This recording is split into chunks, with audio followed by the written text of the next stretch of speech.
Okay, nini gayon na atong ikauban si Ma'am Lilibet Abamunga, atong schools principal din sa Osami City National High School. Ma'am, una sa tanan ma'am, mayong adlaw. Mayong adlaw Sir Dodong, mayong adlaw sa tanang mga naminaw no dinhi sa DXDD. Salamat kaayo sa pagduaw diri sa Osami City National High School para ma-update pod mo og ang tanan nga unsa po'y update diri sa opening sa klase sa atong eskwelahan. Yes ma'am, unang adlaw sa pagbukas sa klase sa tuig tingtong 2024-2025. Yes sir. Okay ma'am. Pila itong expect nga musunod ng mga bata din sa Osami City National High School? Siguro kay actually sa meeting namo sa ginikanan 2 weeks ago sa grade 7 tunga sa adlaw grade 8, grade 9, grade 10, 11 and 12 amo gyud silang gi-encourage nga kun asa sila nga barangay nga adunay integrated school nag-open no og high school din didto na lang nila i-enroll para maka-save sila sa mga galastuhon.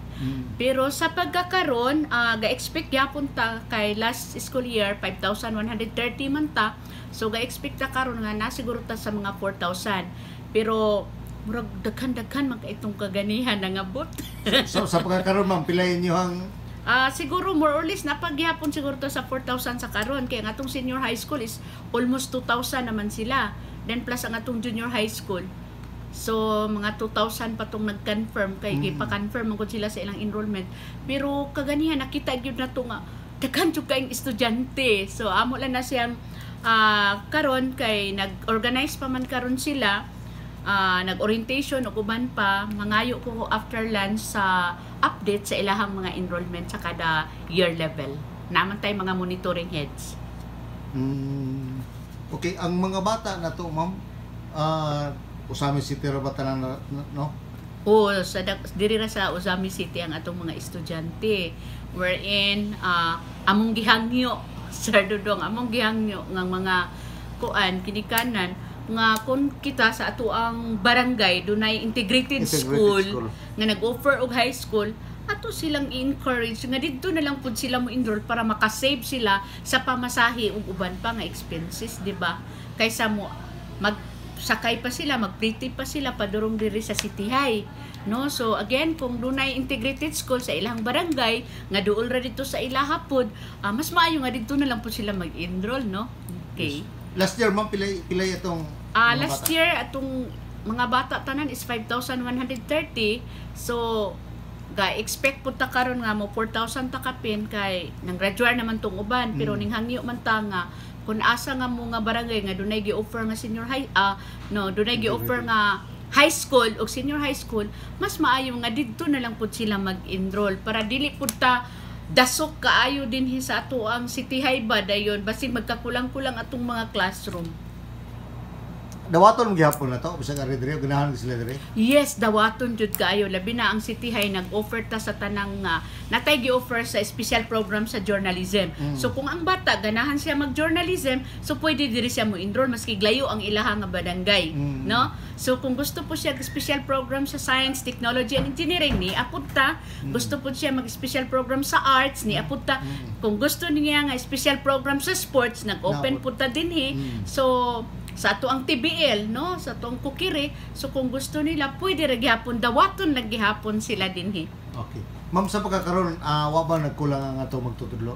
Sa pagkakaroon wala pa nagkulang atong nga magtutudlo kay ato pa mang ikuan kun pila gyud ka buok ng atong mga bata, no, kay naa naman po tayo ready daan dito sa division office na ilahang ihatag diri nato sa senior high school nga mga teacher. So mag-pray lang ta nga ang uban natong mga ginikanan kung asay duol nila dayon kanang parihara sa gi-offer nato diri sa City High, mas nindot nga dito na lang sila para less ang ilahang expenses. Ang atong classroom ma'am, kalo sa Diyos ang atong classroom na atay 97 ka classroom nga mao gyud na siya kanang gigamit nato pero naaman tay mga classroom good sir nga kanang mga karaan na ba, so need na siya og kanang kanang tulo na ba? Kinahanglan na siya og repair. So anyway nakabalo naman pud ang ato ang school board ana nga need jud tag repair diri. In fact naapil naman ta sa ilahang schedule. So salamat kay sa atong mayor, sa atong SDS kay naapil ang Osami City National High School sa repair. Maybe this school year or this year mahinay-hinayan na. Kay karaan na biya na diha nga building niya, na diha ato ang grade 10 ug ato ang special program sa science ug sa sports. So hopefully kanang moto atong hangyo sa mga ginikanan kung sa ato ang lugar natay special program, natay high school dito, IS, Integrated School. So, nito nga, dito na lang nato po ipa-enroll lang itong mga bata para po diri sa City High, magamay-gamay rapod, no? Ma'am, kasagaran sa pagsugod gyud sa klase, doon ay mga kakulangon ang classroom, mga suga, mga silimpa, noon sa pa diha. Karon naapa pa na siya?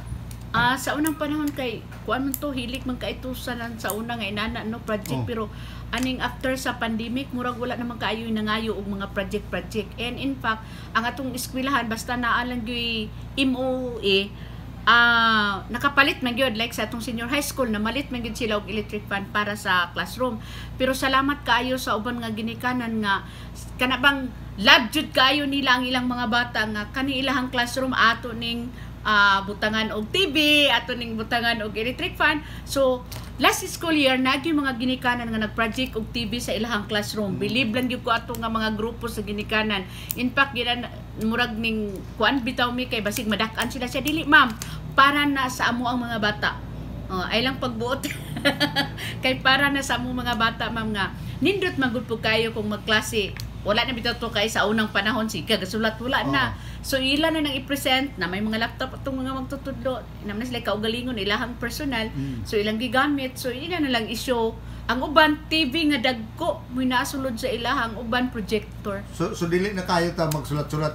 Dili na kaayo ka ng projector lang. Okay. Pero katong sa mga mathematics ug uban pa so na mga pagsulat nila sa board pero dili gyud pareha sa unang panahon nga sulat gyud to tanan karon kanang dili na gyud kaayo lesser na ang pagsulat karon kay na may projector na sila'y TV na sila'y laptop murag inaana sa ilang mga presentation mas nindot na mga bata po naapoy mga cellphone so magpicture na lang sila sa mao nga mga lesson din ay na mo na ilang tun-an to so high tech na gid high-tech na sir. Ma'am, di na to kalikayan ang Usami City National High School daghang yung papilisod sa mga bata. Dunay sa una dunay mga ganggang ba? Yun sa nato ni. Kaluoy sa Dios ang as far as last year, no?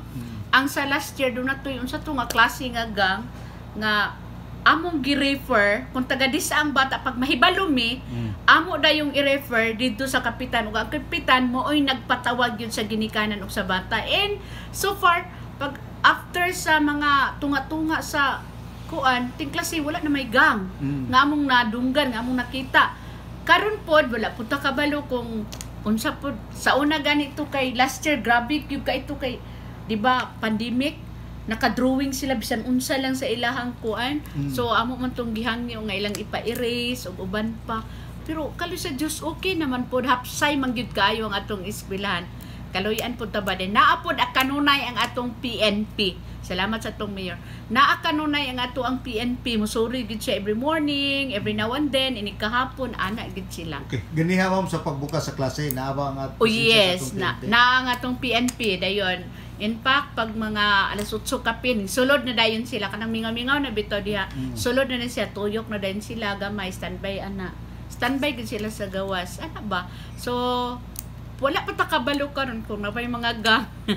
Karon, okay, mo pa may pag-open sa klase, no? Pero ang inyong buhaton, kung naa, inyong i-refer to sa yes, amo yun ang, kung taga disa ang bata, amo yung i-refer sa kapitan. Kaya ang last year, ang IDCOM sa unsa tunga barangay ning ari gyud diri kay amo man pong gikulap ilang attention murag inana so kumbaga nagi collaboration nagi pagtinabangay sa barangay o sa eskwelahan kay para nindot og hapsay gyud ang eskwelahan dayon kanang atong mga bata disiplinado na.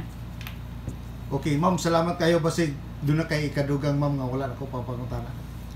Pasalamat lang gyud ko sa mga ginikanan sir sa inyo sa inyong pag-ani diri aron mapaabot nato sa katawhan nga purebuyag salamat magpasalamat ang Usami City National High School sa mga support nga ilang gihatag kanato and then sa mga ginikanan no nga hinaot nga dili lang ang support nga karon lang nga entrada sa klase, kundi throughout gyud na siya nga si ginikanan og si teacher or ang eskwelahan dapat magtinabangay para ang bata muhuman jud, mulambo jud ang bata. Murag na ba di ba mag-absent kung naman gani absent dapat si mama magpahibalo gyud ni teacher. Collaboration no sa eskwelahan og sa mga ginikanan. And then salamat day kayo. Ako lang day singit ko Yes, ma'am. basin og naatay mga alumni kani manggong pag-abot nako sa 2019 kaning entrance gate na to ako na siyang gipasiminto. Nangayo ko ginagmay sa mga magtutudlo nga tulo ka teacher isa ka siminto mura ginana ba kay akong gipasiminto ganing kay salamat sa mayor kay pagkuha na to nga sa oval no. So sa oval na to na siminto dayon gibutangan jud na siya kanal gikan sa oval padulong dinhi sa gawas. Mo na nga nawala ang siminto na to sa entrance gate. So siguro na mga maayo din nga mga ginikanan or ato ang mga graduates sa Ozami City National High School, mga alumni basin kanang andami mo dawat sa inyong mga donasyon nga sako sa siminto kay atong simintohon ang atong entrance na pod lahos dito sa oval kay na simentado naman ang oval di ba tuyok. Dinhi lang sumpay nato dito ang atong pagsiminto. So basin og natay mga graduate, natay mga alumni nga andam taga na isa ka sakong siminto ana ato lang tabangan kay more or less we need mga almost 300 ka siminto para ana nga purpose. Dayon ang eskwelahan through sa imuwi mao lang poy mo kuan og graba og balas pero nailaing donation sa graba og balas mas malipay tano kay para pagsulod sa sakyanan labi na gyud itong mga bata gikan sa gate pagsulod nila sa eskwelahan hapsay ba ang ilang pagsulod ba dili lubak-lubak kay simentado naman murag ingon ana.